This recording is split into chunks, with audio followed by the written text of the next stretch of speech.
Good morning, future composters and worm farmers. I'm Morgan, the general manager at 3,000 Acres, and I'm so excited today to be talking about worm farming and Bakashi for beginners. So even if you've never done either of these things before, if you've never composted, you've never had a worm farm, or you've been doing it for a while but would still like some tips and tricks for success, hang around for the next half hour. We're going to be talking through all the steps to be successful with worm farming or Bakashi, as well as troubleshooting some questions live. If you do have any questions while we're chatting, please do post them in the comments below, and I'd love to address those for you. If you have a problem that you've had with your compost, if you feel like your worms aren't getting through, let me know in the comments below, and I'll address those questions as we go. Now, before we kick off today, I am coming to you live from Rainy Reservoir, which is, of course, in the lands and waterways that we now know as Darebin, but the traditional custodians of this land are the Wurundjeri Woiwurrung people of the Kulin Nation, and I wanted to pay my respect to elders past, present, and emerging. As someone who grows food and talks a lot about agriculture, it's so important to acknowledge traditional custodians of the land and the long history of agriculture in this country that often goes unacknowledged.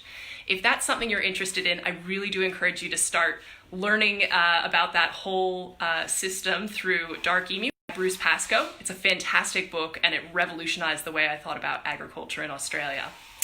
So as I mentioned before, today we're talking about Bokashi and worm farming. And this is thanks to Darebin City Council and International Composting Awareness Week, which has to be one of the most fun weeks of the year. I'm also getting excited for upcoming events around International Bee Day, as well as Respect for Chickens Month. We're going to be doing some videos for those as well, so get excited. But as part of this series of videos, some of you would have seen the other day on Tuesday, we did a video on composting specifically. Today we're talking about two other systems that can help you compost, Bakashi and worm farming. If this interests you, and if after listening to these two systems you think, ooh, I might want to try out composting as well, look back through our live videos, because that one was at 10:30 this past Tuesday. So it's still available on the 3,000 Acres Facebook page. But Bakashi and worm farming are two systems that I really love talking about because increasingly people are living in smaller spaces, they have less of a garden, and Bakashi and worm farming are both really great small space solutions. So if you don't have as much space, or even if just composting seems a bit much for you, I honestly think worm farming are very straightforward and can be a good window in, even if you're someone who doesn't consider yourself really a green thumb or interested in growing food or anything like that. I think both of these systems are super accessible. So to kick off, I did just want to take for a quick second, talk through what are we actually talking about when we say composting? Because I keep talking about worm farming and Bakashi as composting solutions. People kind of got a first wind of that from watching something like War on Waste, or realizing that food waste was a real problem increasingly in our society. But composting, all we're talking about is the decomposition of organic matter. That is anything that used to be alive, and we're making it usable again through it breaking down and basically producing soil on the other end. This is something that happens in nature naturally. When leaves fall to the ground, when animals die and they decompose into the soil, new plants grow out of that soil because it's nutrient rich from those organic materials breaking down. As gardeners, or as people who produce food waste in our house, we're taking that process that happens in nature and we're speeding it up, making it much faster. Now, someone has just mentioned hello from wild and wet Wungnyu country in northern Victoria. Thank you for joining us, Julie. It's a little wet and wild here as well, which is why I am unusually indoors rather than out in the garden. But we will take a trip outdoors to have a look at my compost system, as well as check out how my worm farms are doing. So definitely stay tuned for that. So when we talk about reducing food waste and composting, the first thing I want you to do before you even get to the step of worm farming is do a bit of an audit on the waste that you're producing, the food waste coming out of your kitchen, for example.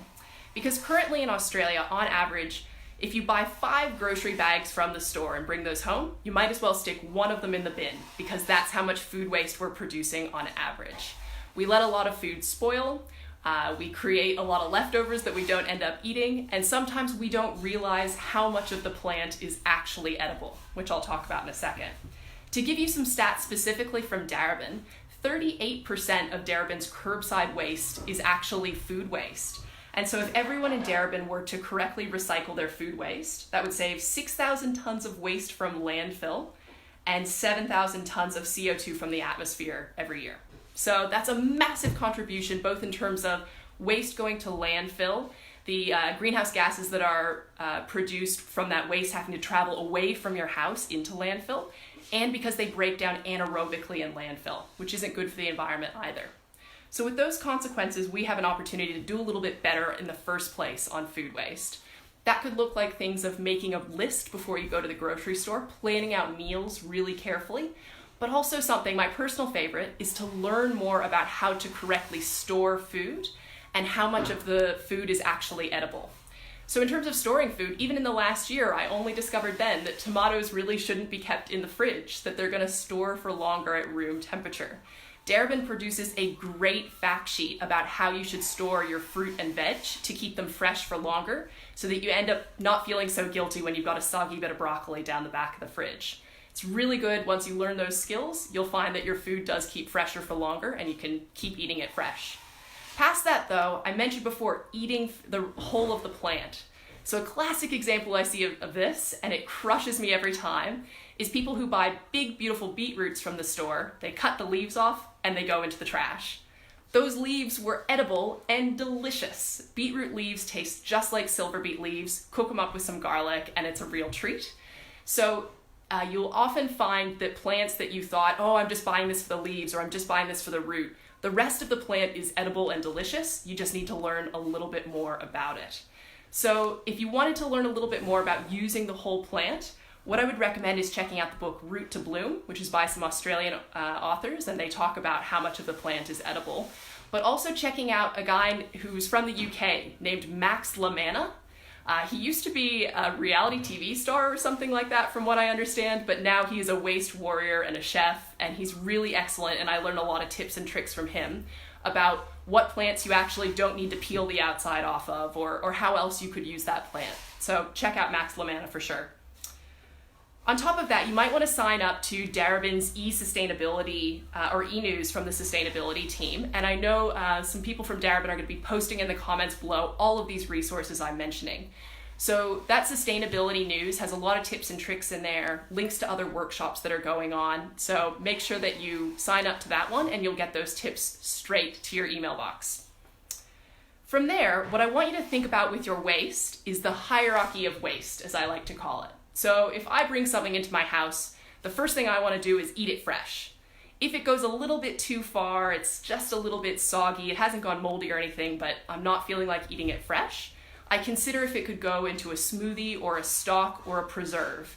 And you'll notice on our page at the moment we're posting a lot of tips and tricks about preserving food because so many people have a lot that they're harvesting from their garden at the moment, but also because preserving skills are really, really helpful in making sure you don't waste food. Next, I think about it going to poultry, quails or chickens, because they can turn that waste into a resource in the form of eggs. But say it's no good for the chooks. Say it's gone a bit moldy, which can pose a risk to chooks. If it's something that you couldn't eat, still fine for the worms, for the Bakashi bin, and for the compost. So I try and deal with it always on my own property in terms of firstly trying to eat it myself or composting it at the bottom end. But if that's not possible for you, do keep in mind that the other options are checking out something like Share Waste, which is a site online where you can link with other people in the community who can handle your waste for you. For example, when I've lived in properties where I could compost, I've often had people who lived in apartments and weren't able to compost where they live, dropping their scraps off at my house to compost for them. Share Waste allows for you to connect in with people who could take your Bokashi byproduct, who could take your worm castings, and could even take food scraps if all of this seems overwhelming. The last kind of tier in that hierarchy of waste that you can still consider is that Darebin and a number of other councils actually offer the opportunity to put your food scraps into your green waste and have those composted off-site.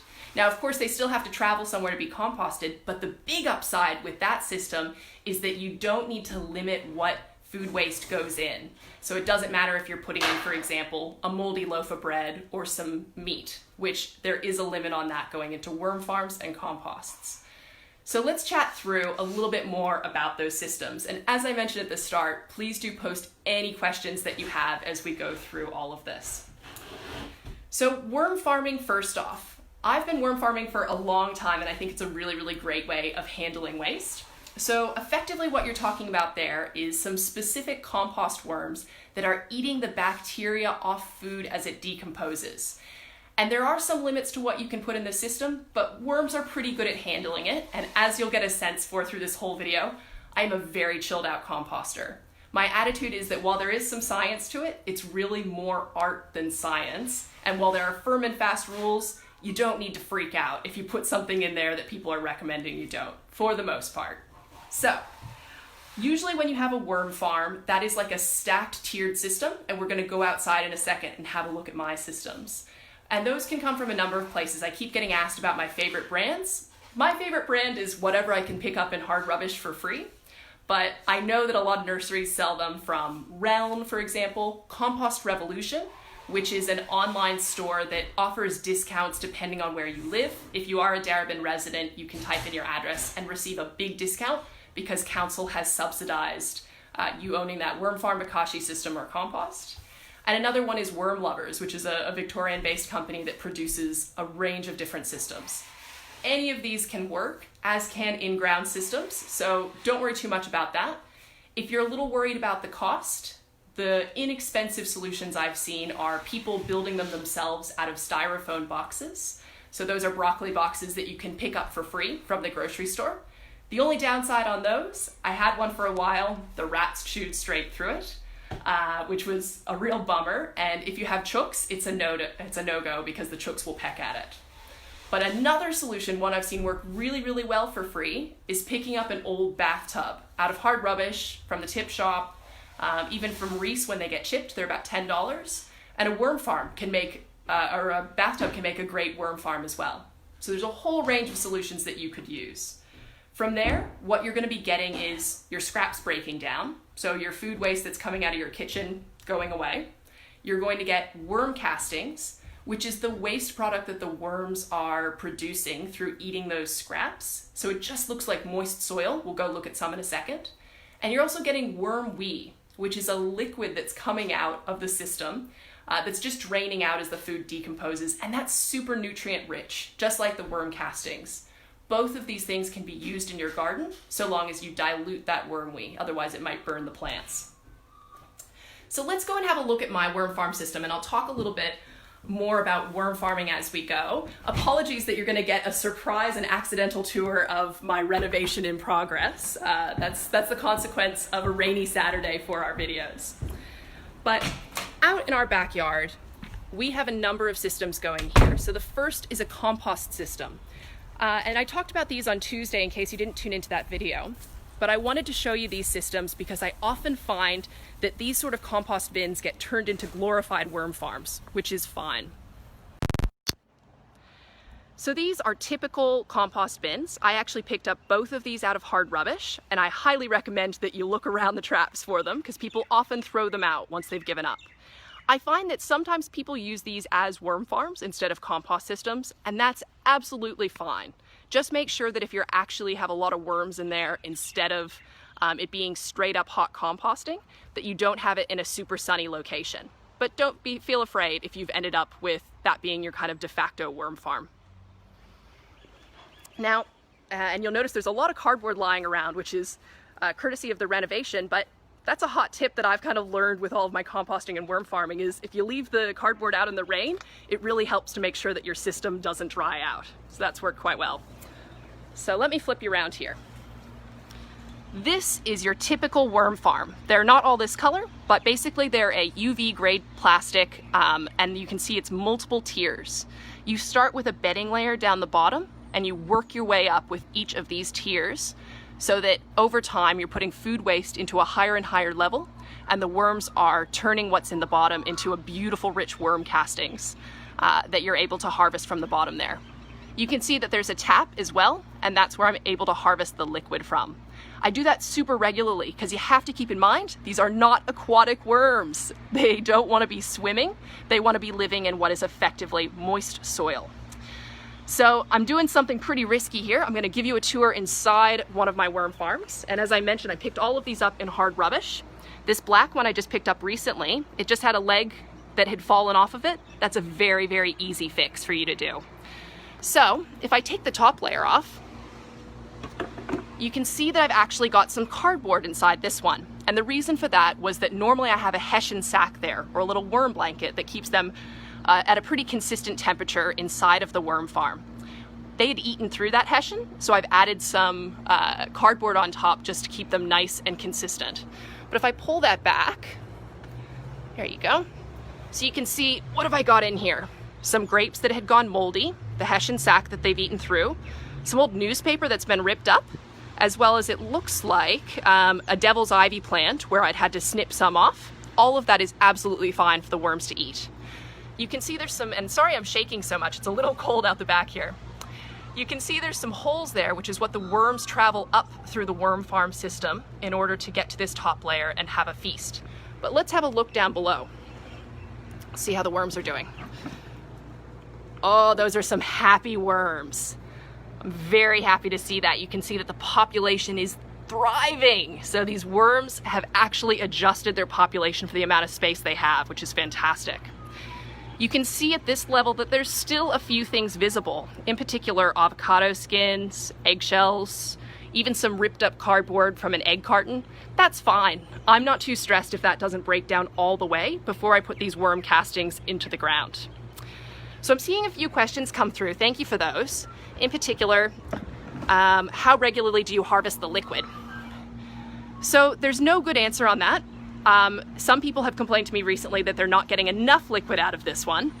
Some people harvest it all the time. They always have it draining, which is fine to make sure that their system isn't getting overlogged with water. Just putting the top back on so they don't get too cold. You can harvest the liquid whenever it is available to you. And if you find that you're not getting liquid, try putting that hessian sack on the top and just pouring some liquid in there. Just some water, some fruit juice that you're not going to drink, whatever it might be. And from there, you're able to harvest the wormweed down the bottom and dilute it so that it looks the color of weak tea.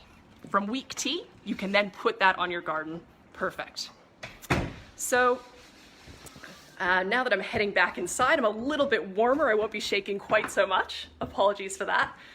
So thank you, Gayatri has asked, does the cardboard added to composting system needs to be moist?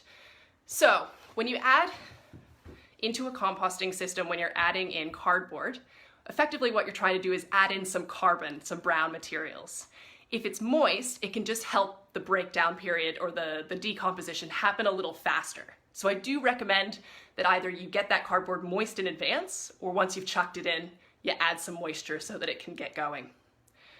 So we're getting a couple more questions here about worm farming specifically. I'm going to circle back around to these after we've had a chance to chat about Bakashi.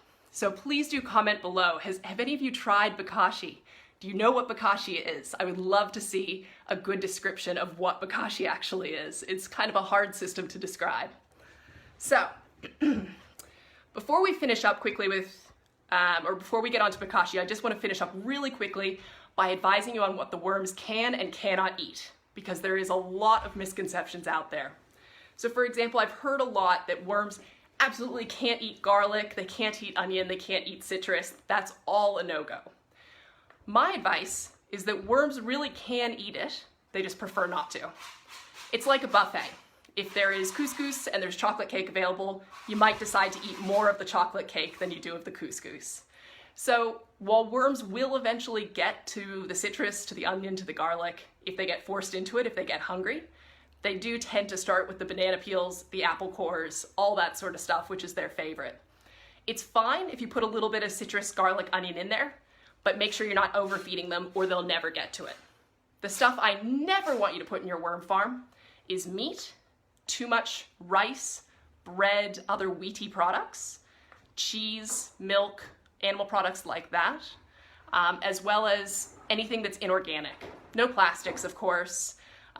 Nothing that's too big for them to break down. And another big one that I often get asked is no waste from your dog. And there's two reasons for that. One is that your dog is carnivorous and they can get a buildup of pathogens in their waste that you don't want your worms to have. The other is that you deworm your dog and you don't want to deworm your worm farm. So there are other ways of dealing with animal waste. Make sure they're not going into your worm farm. do keep the questions coming about what you can and can't feed the worms. I'm going to address them all at the end here of this video, but I'll also come back and be typing my responses over the next week. So quickly getting on to Bakashi, what I wanted to describe there is effectively, unfortunately I don't have one to demonstrate here at home, and not having the opportunity to go into the office with everything going on with COVID, I'll just describe it to you basically as a bucket system, which has a tap on it. And inside that bucket system, you are squishing down all of your waste. So for example, any of the food waste that's coming out of your kitchen, this one has no limits on what can go in, all good with meat, all good with bread. You squish it down into the bucket, you sprinkle on what basically looks like shavings from a carpenter's shop, or it looks like a fine powder, but it's actually full of microorganisms which jump into life and they start the fermentation process on your food waste. That means it breaks down really, really rapidly in that bucket, and it produces a liquid and a byproduct that is just a fermentation. Now, it shouldn't smell yucky and vomity, as I can hear Kat describing in the comments here. It should actually smell like fermentation. So it's not the most pleasant smell, but if you have ever brewed kombucha, if you've ever fermented food, imagine that, but turned up a notch. So it is a pretty extreme smell. Some people find it really unpleasant, but it definitely shouldn't smell like rotting or like vomit, as I can see described in some of the comments. To me, that sounds like something's going wrong in the process. For example, there's the good bacteria have been overwhelmed and the microorganisms aren't doing their job. But basically what you can do from there is, luckily, you're able to restart quite quickly, because the whole process of Bakashi, unlike a compost or a worm farm, is super rapid. It's only about 3 or 4 weeks from putting your food scraps in there, adding your Bakashi mix, and then being able to dump out the waste product. Now, what you have to do is, after it's finished breaking down for the most part in your bucket, is empty it into a hole in the ground, or arguably into a compost. And I get asked this a lot. Can I put it into my compost system? The answer is probably. I let people put Bokashi in my compost system. There is a chance that it can change the pH of your compost, but for the most part, if you're not too stressed out about it, I say give it a go. So that's Bokashi in a nutshell. You would need 2 buckets with these taps. Generally people buy them, but I've also seen people make them for free. You can use, for example, a 10-liter or 20-liter old tub that you've picked up from a local cafe and really securely attach a tap to it. But you will need to keep buying those microorganisms, the powder, that you put inside the system to allow for the breakdown to happen. So I hope that makes sense as a general overview of Bakashi. And as I mentioned, one of the things that's really good about Bakashi is that it can take any kind of waste, not just that limited list that I gave you for the worm farms and even for the compost, where meat, cheese, all that sort of thing is off limits. So if you're a big time carnivore household, Bakashi might be helpful in helping you break that stuff down. If that sounds not right for you, if the smell is gonna bug you, remember that you can still put meat waste inside of your green bin so long as your council has a FOGO program, which Darebin does. So that's intensely helpful if you have occasional meat products. So with all of that in mind, with Bakashi and with worm farming as well, I want to address some of the questions that are coming up in this video. So let me scroll back through, but keep them coming as well. What are the issues you're having with composting, with worm farming, or with Bakashi? So, thank you to Sandra, who's mentioned, I use a Bakashi, I live in an apartment, but find the organic waste doesn't break down completely. That's interesting, Sandra, but it's a problem that I hear often with Bakashi. My recommendation would be 2 things. Maybe try using a little bit more of the microorganism powder, waiting a little bit longer, or the third option is to just not worry about it. Because of course, one solution to composting is that you bury your food waste directly in the ground. It's called trench composting. It takes a while, but it does work. So if your Bakashi system hasn't broken down absolutely everything, that's fine. You can go ahead and bury it and it will break down eventually. So great question there. Julie has asked, I give our worms, both the compost ones in our worm farm and the earth ones in our raised veggie herb beds, a toilet roll, equal parts of crushed dried eggshells and used coffee grounds, which I score from the local cafe, into a moist toilet roll. The worms love it. Oh, I love that suggestion, Julie. I'm a big fan of my own worms and I spoil them as well.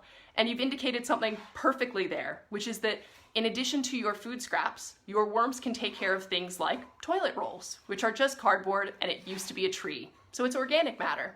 Don't forget you can shred up newspapers, shred up cardboard, your egg cartons as they come through. The worms would love all of that. They'll wear it as a little hat. So Christy has commented, we've just started our worm farm. Our worms don't seem to be eating much and aren't reproducing much. Any tips for encouraging them? Great question, Christy. I love this one. So when you've just started your worm farm, there's a few things going on. One is that your worms are settling in and they're kind of going through a process of reproducing.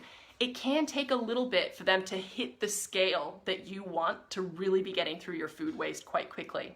You notice when we were out the back there, I actually had 3 worm farms, and that's how much it takes for all of our food waste inside our household of only 2 people. To be fair, my partner eats a disgusting number of bananas, so we have a lot of banana peels going into our system, but it actually can be a little bit too much for just one worm farm, for all the waste coming out of one house. What I would recommend is be patient, because it takes a while for them to reproduce, to have the numbers to really eat your food. But the big tip I have, if you want to speed your worms up, is chop everything smaller that's going into the system. So you could chop up the food waste really fine. If you have a food processor, you could use that. I know people who have even bought a $5 blender from the Salvos or Vinnie's when they're open again, and they just put all the scraps in there, blend them up into a little slushy. The worms love it. So that's a really great way to break those food scraps down, and they're able to get through them much more rapidly if you break down the food scraps really fine. The last note I'll add to that is that worm farms work faster in summer than they do in winter. That's because the decomposition process is faster on food when it's warm and slower when it's cold. The bacteria grow slower, the worms eat it at a slower rate. So keep that in mind, that right now it's a little bit chilly. It's a little bit chilly for me, it's a little bit chilly for the worms, and so they might slow down a little bit. Great question. Anita's asked, can I use the worm castings directly on top of plant soil? Great question. So I talked about with composting, what you're doing is producing nutrient-rich soil. What you're doing in your worm farms is the exact same thing, but even turned up a notch. I treat worm castings like a fertilizer almost. They're very nutrient-rich. And I mix it in with my compost and put it direct out into my veggie patch. So absolutely, it can go into your soil, into the mix. Keep in mind that there are some plants that have specific requirements and some that don't even like a huge nutrient boost. But for the most part, and particularly if you're growing food, go for it. Put lots of worm castings into your soil. The caveat is the worm wee that we talked about, that liquid. When it's a really dark color, remember that it can burn the roots of new plants. It's that nutrient dense, so you have to dilute it down to be the color of weak tea. Gayatri has asked, how many worms should we start with? Great question. So when you buy a worm farm, for example, from Compost Revolution, they'll send you a starter pack of worms, and that has the right number. Off the top of my head, I think it's about 2,000, but of course it's just done by weight. It's an estimate of how many worms are in there. The same is true if you buy it at the nursery and garden store. They have booster packs, which are smaller numbers of worms, and starter packs, which is what you want if you're starting afresh with a worm farm. Same goes if you've let your worm farm go for a little bit, maybe the worms have died, and now you need to restart the system. You're going to want a starter pack. That said, once we're out of COVID and able to meet up again, what I actually recommend is making a connection with someone who has a worm farm. I've helped others get their worm farm started by giving them big scoops out of my worm farm for free, and you can get the population density you need that way. So once we're able to catch up again, look out on Good Karma Networks for being able to maybe steal somebody else's worms for free. Great question. So Sue has asked, how is the best way to retain the worms in the farm and use the castings? I've been so attached to the worms that I hesitate to use the castings. Great question, Sue. So what Sue's talking about there is, of course, we've got those multiple tiers coming up in our worm farm. So the top layer they're feeding in, and those bottom layers, as you saw in my system, it's all broken down. Those castings are ready to be put out in the garden, but there's still worms in them. And of course, eventually those worms will perish when they don't have something to feast on. There is no compost in the soil. And you really want to retain them in your farm so they can keep working for you.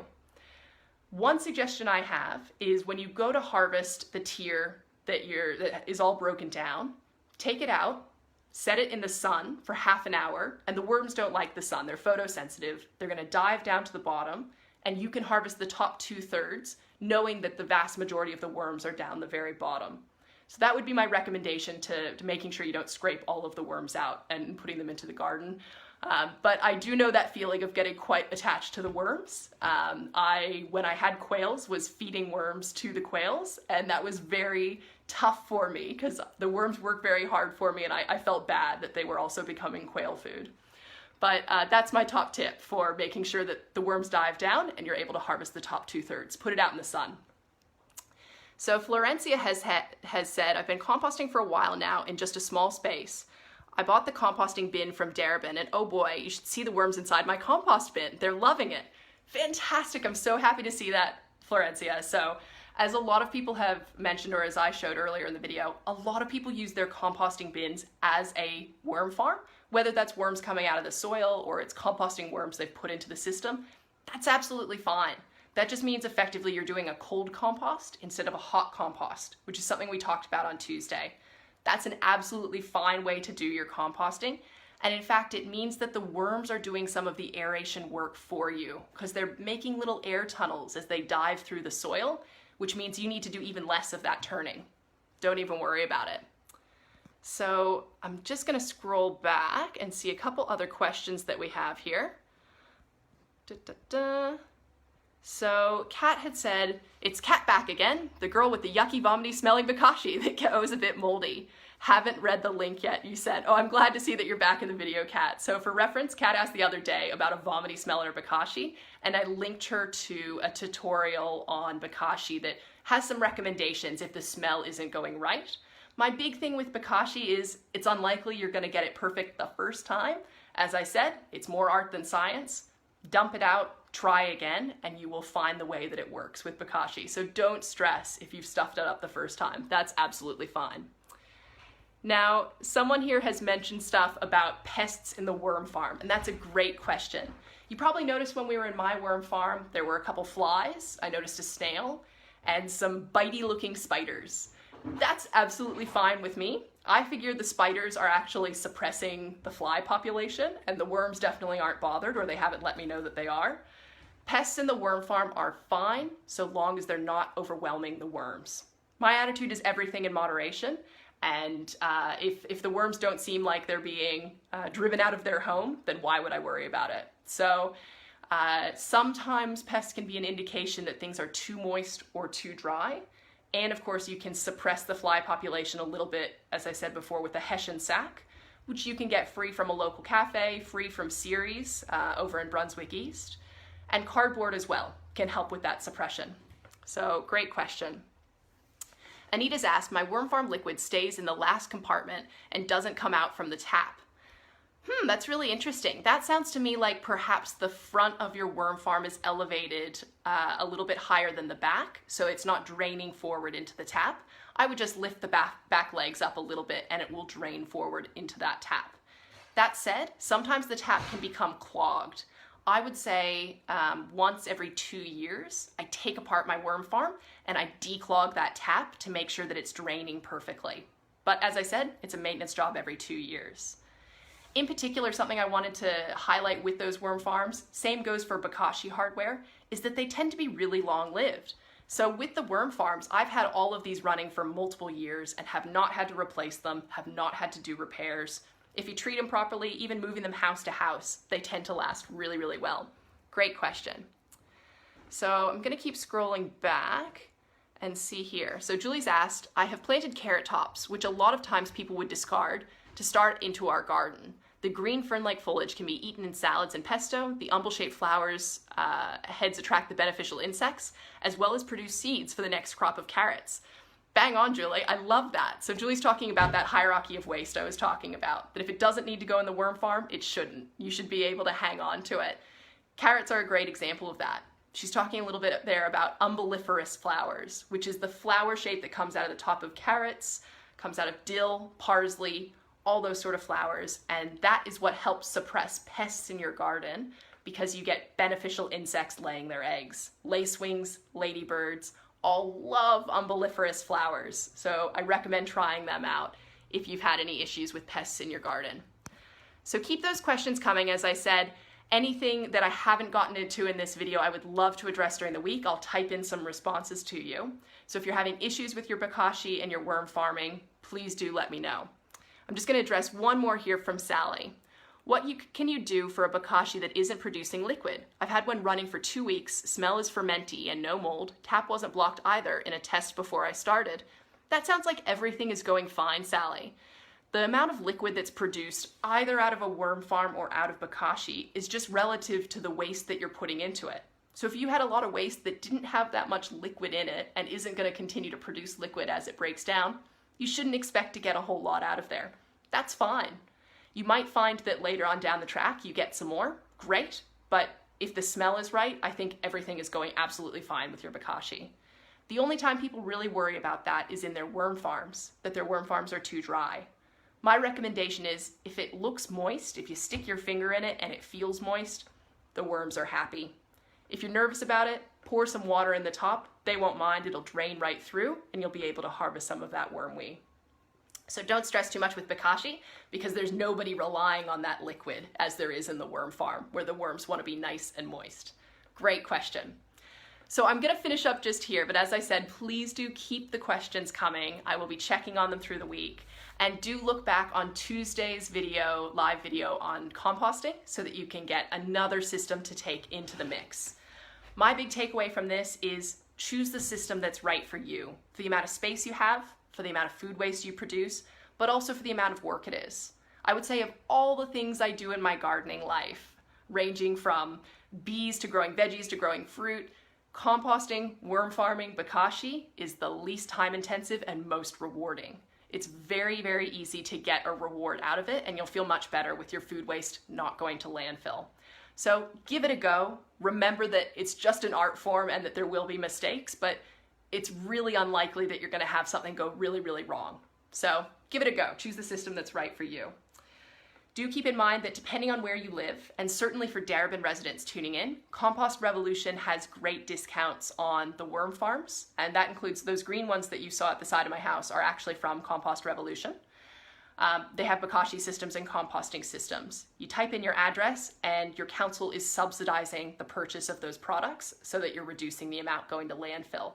Check out Compost Revolution for that, or if you already have your system, they do have some free tutorials on their website that I found to be really, really good. Very easy to understand, very good for troubleshooting. So check that out. Lastly, I just wanted to remind you that currently we're celebrating #Darebin Backyard Harvest, which is a festival that we normally have in person. This year we're doing it from afar, but if you are a resident of Darebin and you share your photos, recipes, videos, tips from your garden, onto 3000 Acres Facebook page or Instagram using that hashtag, you go into the running to win a copy of Retro Suburbia by David Holmgren, which is one of my all-time favorite gardening and lifestyle books. So please do post us whatever you're doing in your space in these difficult times. We would love to see what's going on in your garden right now. So thanks again for everyone who tuned in. Do keep your worm farming Bakashi questions coming, and I will see you next time. In fact, next Tuesday, we're going to be talking about backyard poultry, so please tune in. Until then, bye!